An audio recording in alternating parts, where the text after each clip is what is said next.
Hurmatli ustozlar, bugungi mashg'ulotimiz siz uchun qiziqarli hamda foydali bo'ladi. Metal tuzlari ishtirokida alangani turli ranglarga bo'yalish tajribasini sizga bugun taqdim qilamiz. Metal tuzlari olovga kiritilganda olov energiyasi metal atomidagi elektronlarni qo'zg'atadi. Elektronlar past energiyali holatdan yuqori energiyali holatga o'tadi.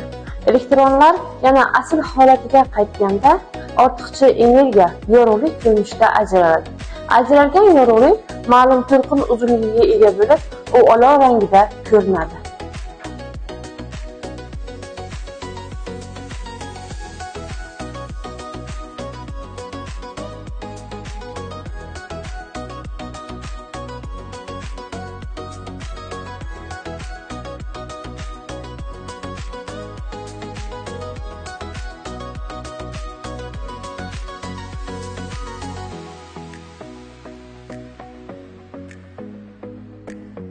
Bu tajriba o'quvchilarda kuzatish, tahlil qilish va xulosa chiqarish ko'nikmalarini rivojlantiradi hamda bugungi kunda milliy sertifikat va attestatsiya savollarida ham bu mavzu uchraydi.